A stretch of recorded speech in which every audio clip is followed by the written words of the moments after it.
Bonsoir à tous, merci de votre attention. Voici les titres de l'actualité de ce jeudi.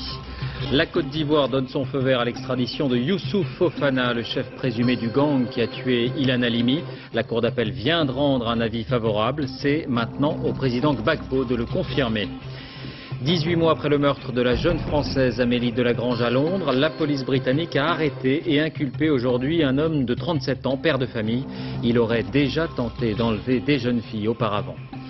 11 nouveaux cas d'oiseaux sauvages porteurs de la grippe aviaire détectés dans l'Ain, un héron, un canard et 9 cygnes.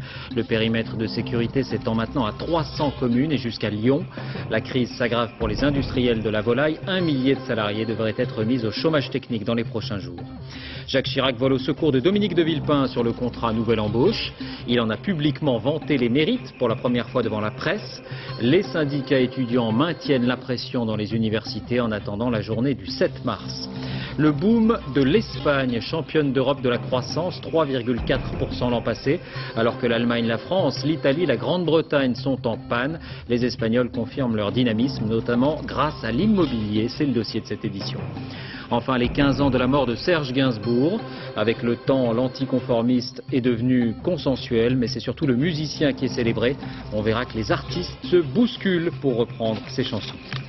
D'abord donc cette information en provenance d'Abidjan. Il y a tout juste une heure, la chambre d'accusation de la Cour d'appel a rendu un avis favorable à l'extradition de Youssouf Fofana. Ce n'est pas une surprise, mais la justice française craignait tout de même un enlisement du dossier, car l'intéressé conteste la procédure.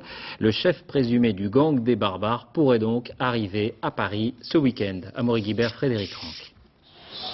Un t-shirt sur la tête, Youssouf Fofana passe dans la cour du palais de justice d'Abidjan. Autour de lui, un service d'ordre visiblement nerveux. Le tribunal sera d'ailleurs totalement évacué.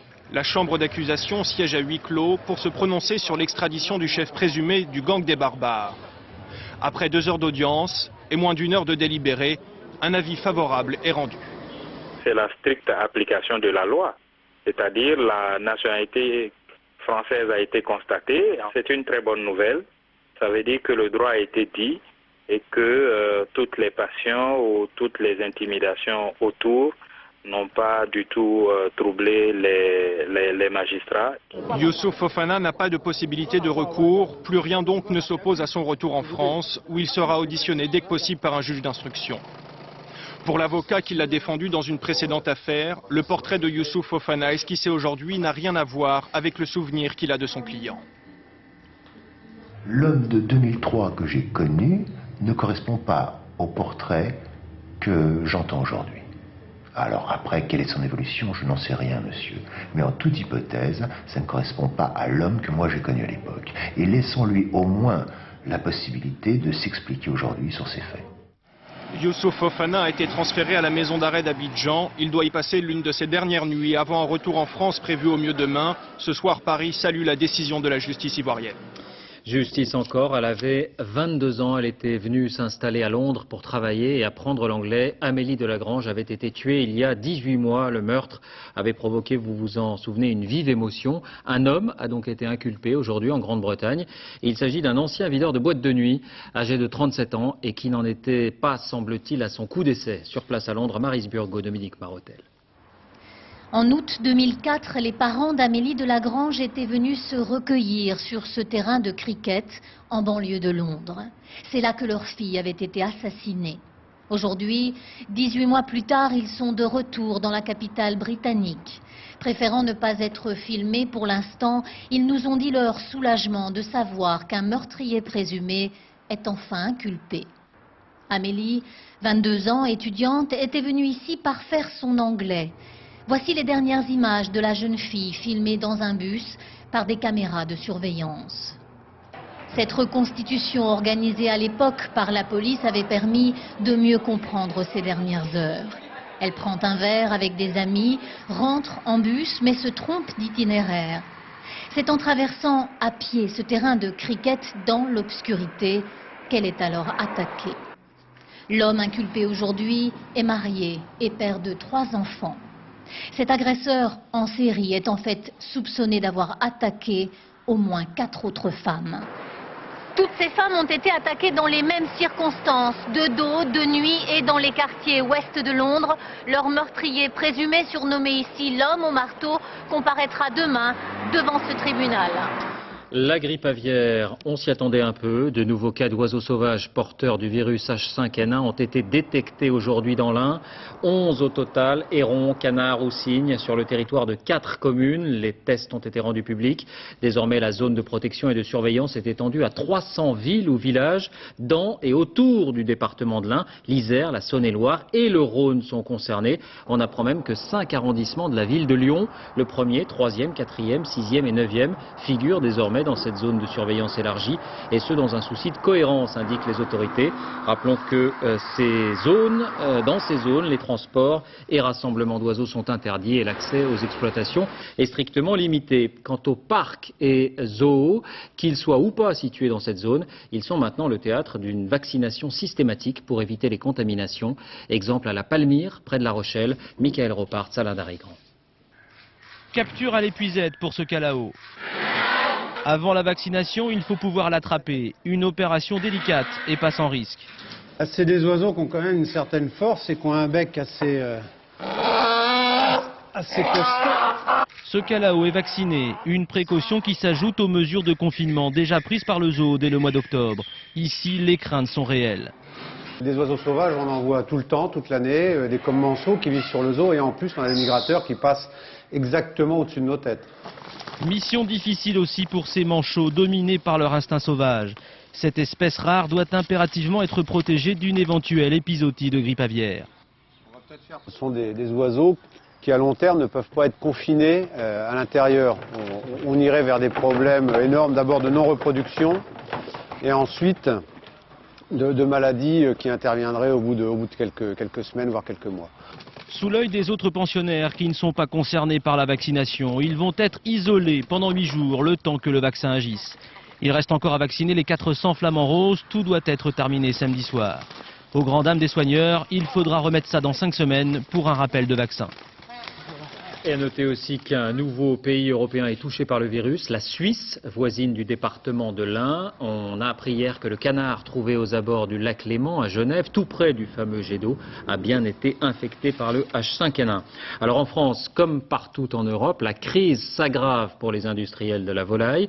Il est question de supprimer 1 millier d'emplois dans les prochains jours. Certaines chaînes de magasins offrent 2 poulets pour le prix d'un. Vincent Fourcade, Delphine Parek-Miller. Le numéro 1 européen de la volaille contraint de réduire la voilure. Le groupe Doux vient d'annoncer les toutes premières mesures de chômage partiel de la filière. 11 établissements touchés sur 13, 3500 salariés concernés. Pour eux, ce sera au minimum 2 jours de travail en moins par semaine. Ici, un salarié est payé à peu près 1000 euros, 1050, 1100 euros. Vous vous dites, vous enlevez 35%, vous faites le calcul et vous verrez. Pour le groupe Doux, c'était une question de survie. Depuis 4 mois, les ventes sont en baisse. Ces derniers jours, elles se sont écroulées. On est aujourd'hui sur des baisses qui sont de l'ordre de moins 25, moins 30 sur le marché national français par exemple.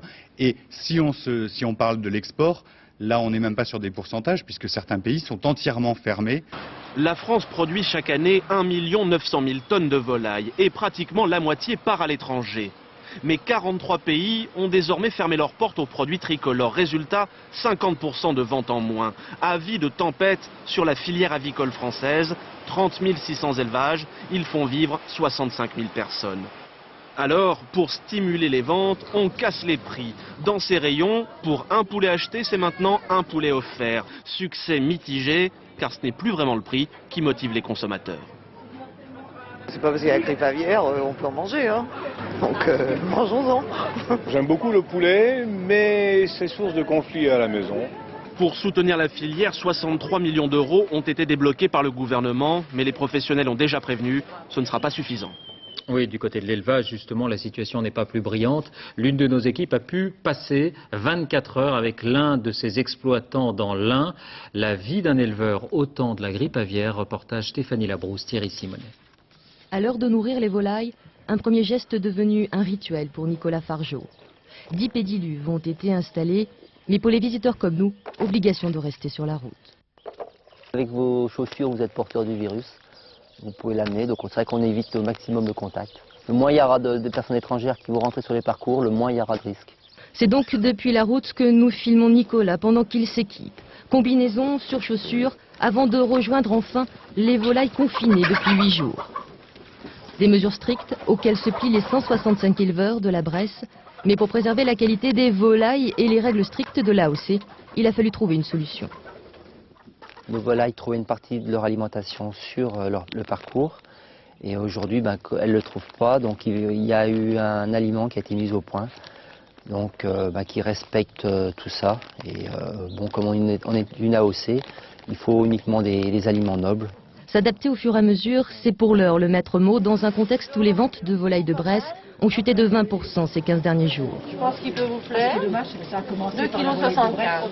Grâce à la vente directe sur les marchés, Nicolas et sa compagne tirent encore leur épingle du jeu et les clients fidèles affichent leur confiance. Très solidaire, je trouve. Il faut toujours défendre les petits quand même, les petits éleveurs. Qu'est-ce qu'ils vont faire autrement? C'est vrai que quand on est dans notre ferme et qu'on est avec Marielle tous les deux, on se pose beaucoup de questions entre nous, avec la famille aussi. Et c'est vrai que c'est sur les marchés que ça nous remonte le moral quand même. Car plus que tout autre, Nicolas sait que l'équilibre de la filière est fragile face au spectre de la grippe aviaire, qu'une nouvelle chute de la consommation aurait un impact catastrophique. Et dans ce contexte, le salon de l'agriculture prend depuis plusieurs jours un relief particulier. Les hommes politiques s'y sont pressés aujourd'hui encore pour tenter de répondre au désarroi des exploitants, avec notamment un match à distance Nicolas Sarkozy, François Hollande. Reportage Arnaud Boutet, Sylvain Daubin. Ce n'est pas la main droite, mais François Hollande jure de vouloir aider toute la profession. À quelques dizaines de mètres, Nicolas Sarkozy fait le même engagement. Les deux hommes ne se croiseront pas. Dans une cohue indescriptible, entourée de dizaines de policiers, le président de l'UMP fend la foule au pas de course.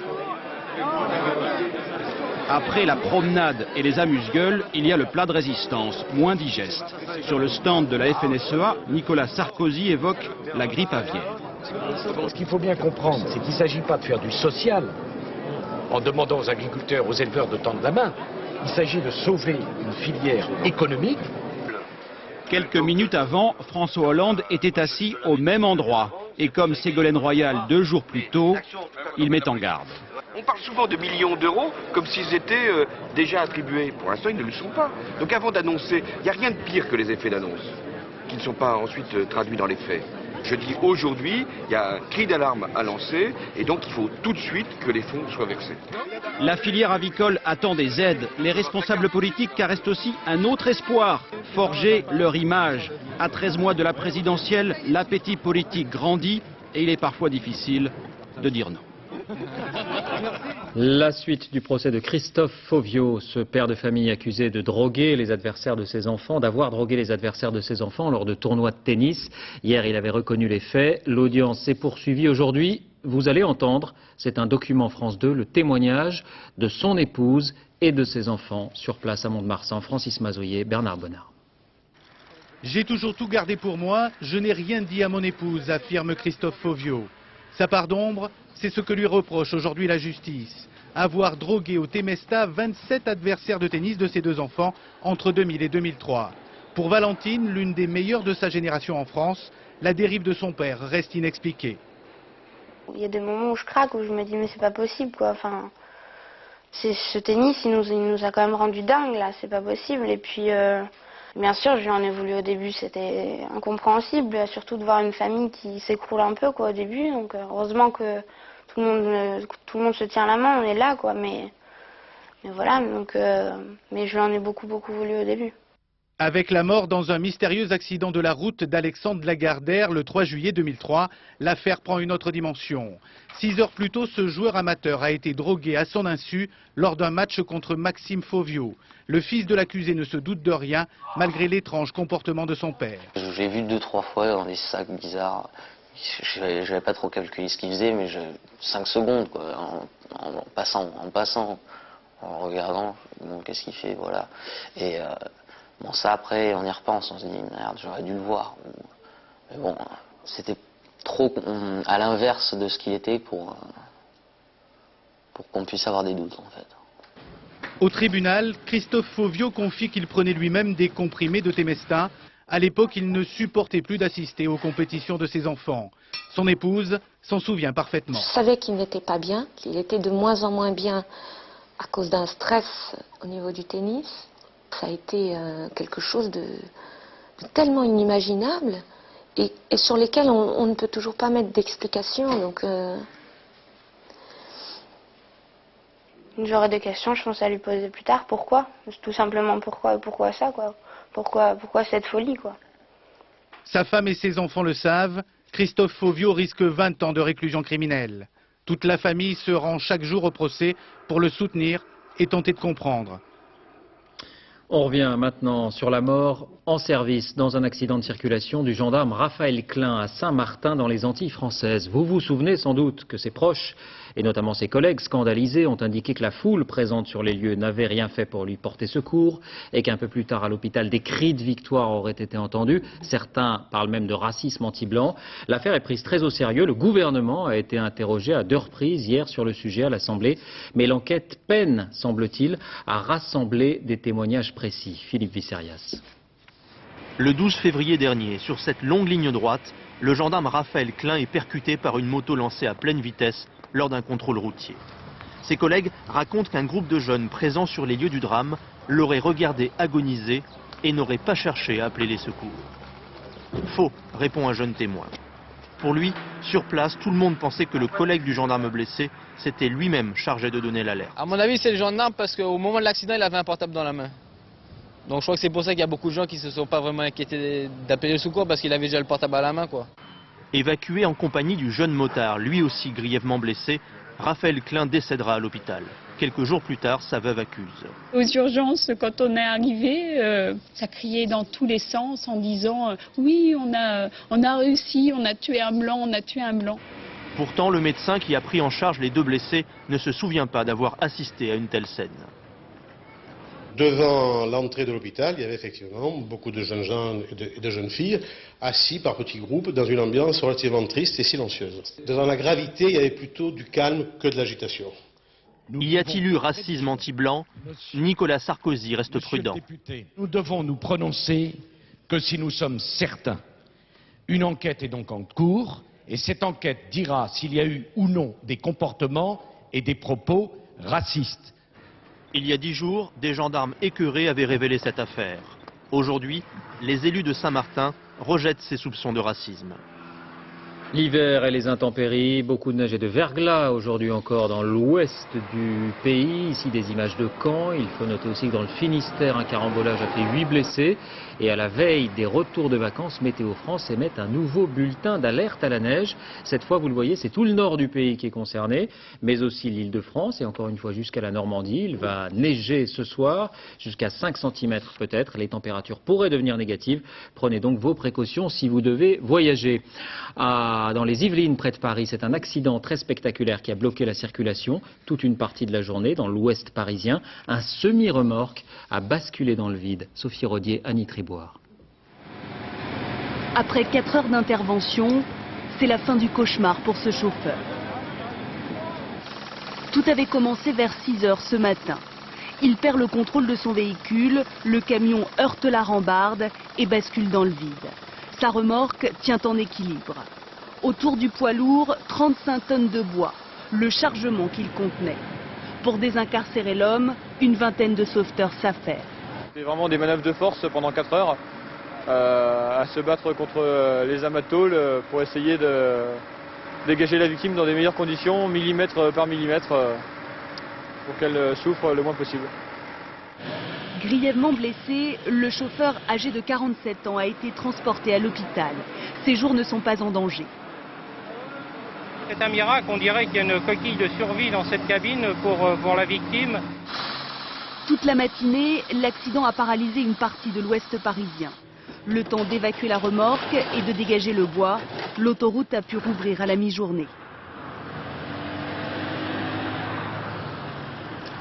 Encore un incendie de lieu de culte en Bretagne, cette fois à Ploërmel, dans le Morbihan. L'ensemble du Sacré-Cœur, comportant notamment un collège privé, un cloître et une chapelle, dont certains éléments étaient classés monuments historiques, a été ravagé la nuit dernière. Un incendie d'origine indéterminée. Rien ne permet pour l'instant de le relier aux autres dans la région. Une enquête est ouverte. Le coup de pouce de Jacques Chirac à Dominique de Villepin. Pour la première fois devant la presse, le président de la République a vanté les mérites du contrat première embauche, le fameux CPE. Il faut dire que le Premier ministre, qui est en première ligne sur le sujet, est en difficulté dans les sondages et que les syndicats maintiennent la pression dans les universités pour faire descendre les étudiants dans la rue. Stéphane Despinois. CPE, C comme chômage, P comme précaire et E comme éjectable. Si les premiers testent déjà leur slogan pour la manifestation du 7 mars, les autres sont encore en plein débat. D'un côté, il y a les syndicats, et puis à côté, il y a les anarchistes, les autonomes. Et il y a d'autres, non, bon, ils sont pas constructifs.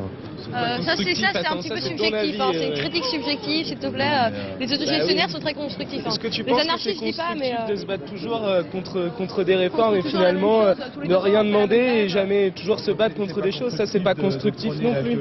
Aujourd'hui, pour la première fois, Jacques Chirac est monté au créneau pour vanter les mérites du CPE. C'est un instrument capital pour ouvrir les portes des entreprises. C'est la réponse pragmatique à la situation actuelle où tant de jeunes sont contraints de passer de petit boulot en petit boulot. Une douzaine d'universités sont plus ou moins touchées par des blocages. Paris, Lille, Nantes, le ministre de l'égalité des chances y voit une révolte d'enfants gâtés.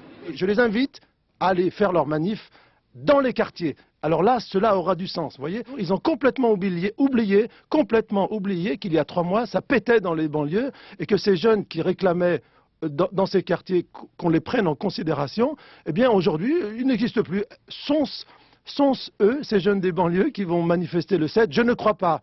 Cet après-midi, les étudiants de Paris-Tolbiac ont voté la reconduction du mouvement.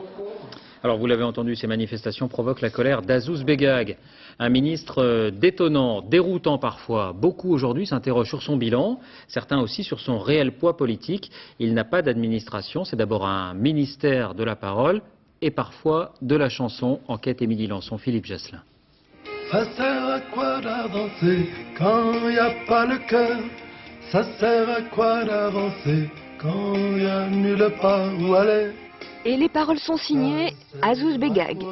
Le ministre à la promotion et à l'égalité des chances dit avoir appris le français en écoutant Charles Aznavour et il n'en revient pas d'être arrivé là.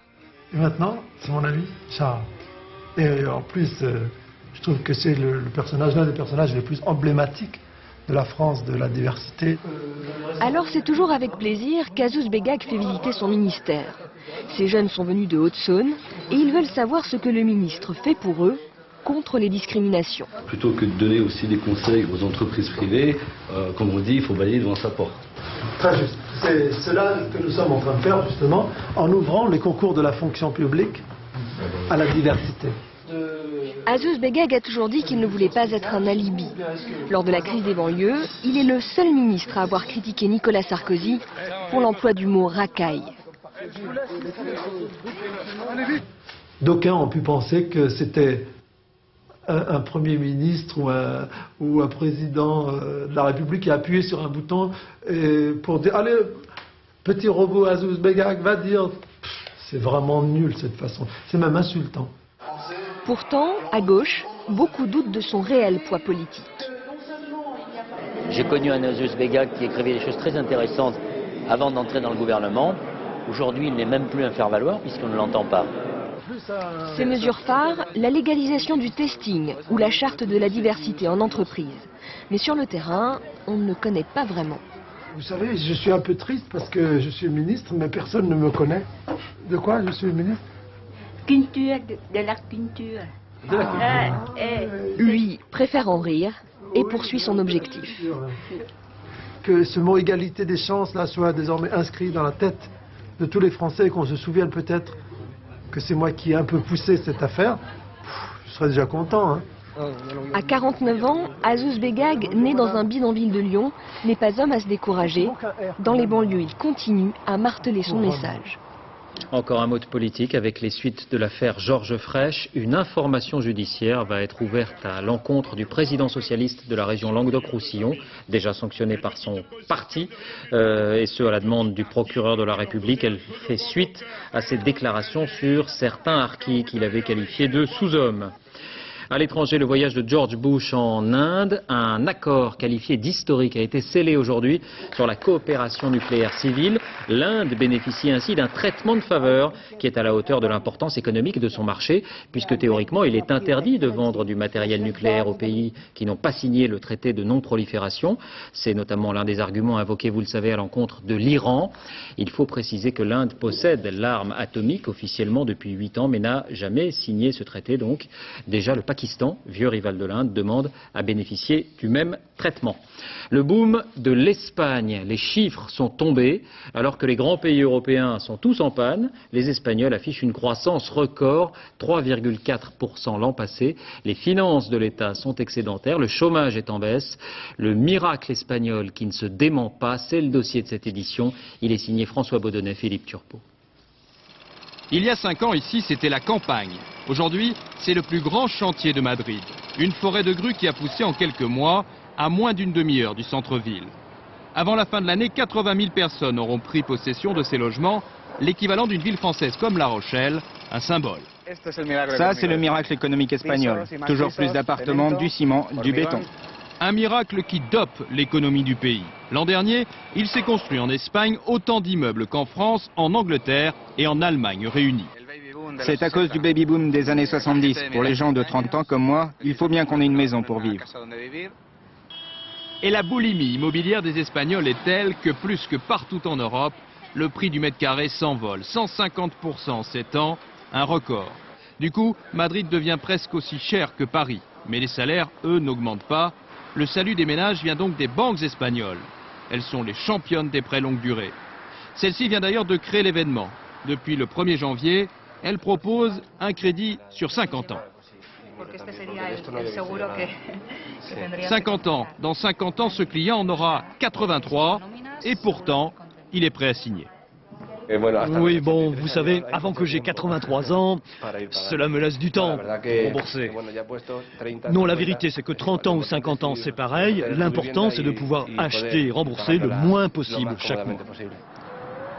Immobilier, consommation, tourisme, les moteurs de l'économie du pays tournent à plein régime.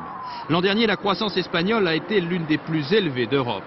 3,4%, plus du double de celle de la France. Conséquence, le pays se paye un luxe qui nous fait rêver, nous Français. Ses finances publiques sont excédentaires. Quant au taux de chômage, il a été divisé par 3 en 12 ans, à 8,7%, près d'un point de moins que de l'autre côté des Pyrénées. Ça va un peu mieux chaque jour, hein ? Nous avons un développement plus fort que celui de la plupart de nos voisins européens. Mais les vents favorables pourraient subitement cesser de souffler sur l'Espagne. Le miracle économique est en effet fragile. Il repose pour beaucoup sur une bulle immobilière. Malgré tout, ici la croissance économique devrait être cette année encore largement supérieure à celle de la majorité des pays européens. Un motif de fierté pour les Espagnols, longtemps considérés comme des citoyens européens de seconde zone. Retour en France avec l'éducation, apprendre le chinois, parler le chinois, un nouvel atout pour l'intégration. C'est l'idée du gouvernement qui veut promouvoir l'apprentissage de la langue dans les quartiers sensibles. Il faut savoir que le chinois connaît la plus forte progression avec 5 fois plus d'élèves qu'il y a 10 ans. Stéphanie Davoigneau, Frédéric Capron. Ici, on n'apprend pas les paroles de la Marseillaise, mais celles de l'hymne chinois. 3 heures par semaine, ces élèves de terminale ont cours avec Madame Huy. Pour écrire le chinois, pas d'alphabet, mais des idéogrammes, qui se combinent les uns avec les autres pour former des phrases. J'écris « je suis français », on peut... C'est simple ?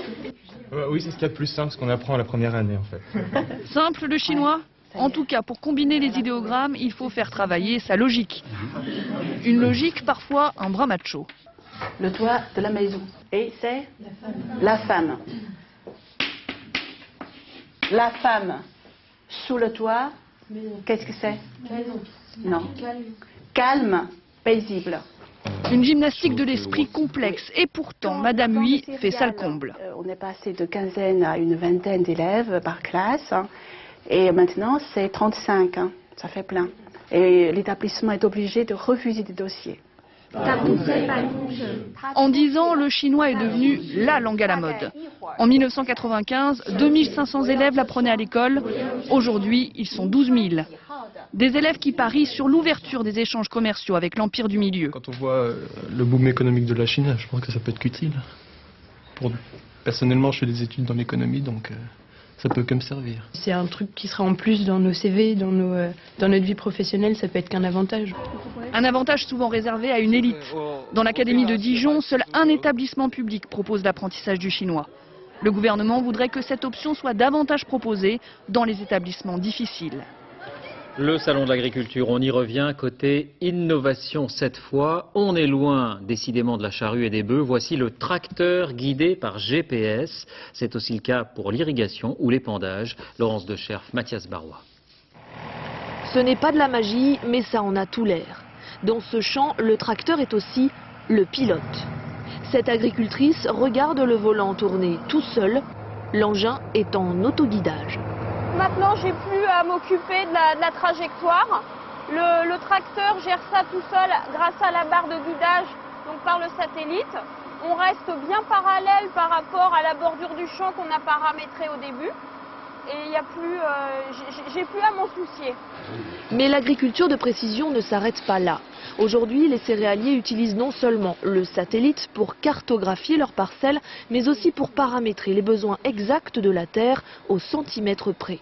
Un système triangulaire entre le satellite qui envoie les données synthétisées à la ferme et utilisées grâce à un logiciel sur le tracteur. Résultat, une carte avec des différences de sol selon les couleurs. C'est la carte qui va nous permettre en fait de faire l'application sur le terrain. Donc le tracteur va avancer progressivement dans le terrain et avec le GPS, donc on va être localisé sur la parcelle. Et selon l'avancement dans la parcelle, le boîtier de contrôle va dire à l'épandeur de ouvrir ou fermer ses trappes. Donc afin de mettre plus ou moins d'engrais sur la parcelle. Engrais, mais aussi tous les produits phytosanitaires ou encore les semences. Entre 2 et 7% des parcelles seraient surtraitées. Quand on fait ça en manuel, à 10 cm près, on n'est pas sûr de louper ou de repasser 2 fois au même endroit. Ici, c'est au centimètre près, il n'y a pas de souci. Donc on a un gain de temps, on a un gain au niveau environnemental parce qu'on ne met pas 2 fois la dose au même endroit. Un coût pour les agriculteurs, de 3 000 à 25 000 euros selon le type de matériel. Les premiers investissements peuvent être rentabilisés au bout de 2 ans par exemple, ou 3 ans pour certains, suivant la surface de l'exploitation. Du blé au colza en passant par le maïs ou la betterave, en France, 250 000 hectares sont aujourd'hui couverts par satellite et 10 000 agriculteurs sont abonnés à ce système de culture de précision. Les vacances à la montagne avec cette nouvelle tendance pour ceux qui veulent s'y installer et qui rejoint le besoin très à la mode d'authentique. Construire en vieux bois, c'est très luxueux, très demandé. Il y a même pénurie en France. Près de Megève, Luc Bazizin, Régis Maté.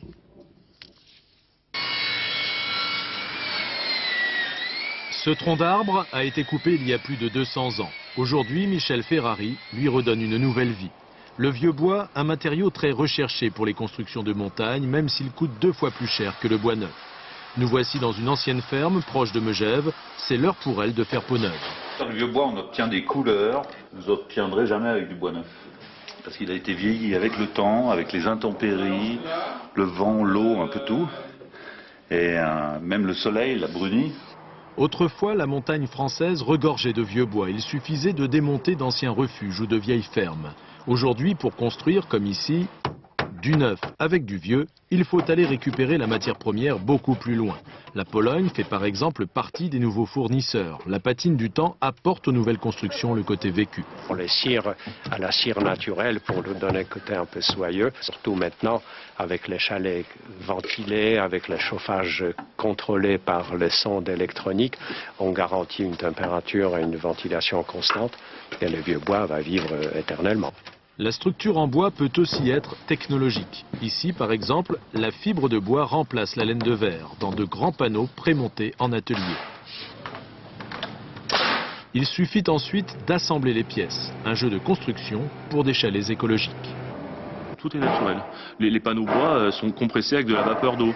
Ce chalet donne l'impression d'être posé là depuis des siècles et pourtant, il y a encore 2 ans, ce n'était qu'un terrain vague. Le chalet d'Essence au cœur de Megève mélange modernité et rusticité. Bois anciens, meubles contemporains, carrelages en ardoise, un lien entre le charme d'hier et les exigences d'aujourd'hui. Les 15 ans de la mort de Serge Gainsbourg. Autrefois, de son vivant, il était considéré comme un peu subversif. Aujourd'hui, il fait consensus et c'est surtout le musicien qui est célébré. Les artistes se bousculent pour reprendre ses chansons.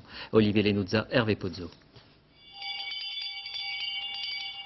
Comme un peu hors du temps, 15 ans après à Paris devant la dernière demeure du chanteur, hommage rendu à Serge Gainsbourg. Je l'aime, Serge Gainsbourg. Le cœur qui bat toujours pour le poinçonneur des Lilas. Prenez un garçon de 30 ans, laissez-le faire son trou. Son petit trou qui devient grand dans le monde de la chanson. Je suis le poinçonneur des Lilas, le gars qu'on croise et qu'on ne regarde pas. Enfin, vous ressemblez à certains faussaires de génie. Attendez, votre histoire de faussaire, là, ça me reste Ça vous trouve? C'est une arête dans ma gorge. Oublions faussaire, reste génie. Ça, c'est l'histoire de... Un artiste qui signe en 1971 son œuvre la plus aboutie, Melody Nelson. Un album qui influence des générations de musiciens. Aujourd'hui, le gratin du rock anglais rend hommage à Serge Gainsbourg, à commencer par Placebo.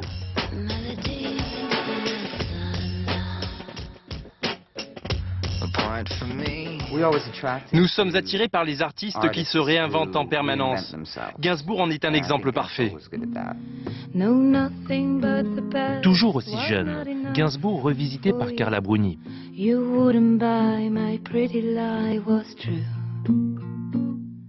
J'ai toujours trouvé que Gainsbourg n'avait pas beaucoup de frontières quant à la production de ses disques, par exemple. Une grande liberté, et un son tout à fait inédit. La chanson était pour lui un art mineur. Serge Gainsbourg se fit mineur de fond, près de 600 chansons. Petite pépite qui continue de briller. Des adieux à jamais, mais je suis au regret. Sport football à 3 mois de la Coupe du Monde. La France a perdu hier face à la Slovaquie. Première défaite de l'ère Domenech. Les Bleus ont raté beaucoup d'occasions et n'ont marqué que sur pénalty. Ils ont encaissé 2 très jolis buts, de très belles frappes. Rencontre marquée également par les sifflets du public à l'encontre de Fabien Barthez. Inadmissible pour l'entraîneur Raymond Domenech. Et puis parmi les matchs amicaux joués hier, à noter aussi que l'Allemagne, pays hôte du Mondial 2006, a été sèchement battue 4-1 par l'Italie. Fin de ce journal, merci d'avoir suivi. Tout de suite la météo, Patrice Drevet, 20h50, envoyé spécial, Françoise Joly, Guylaine Chenu, avec au sommaire entre autres une enquête sur les enfants qui poursuivent leurs propres parents en justice. À lundi.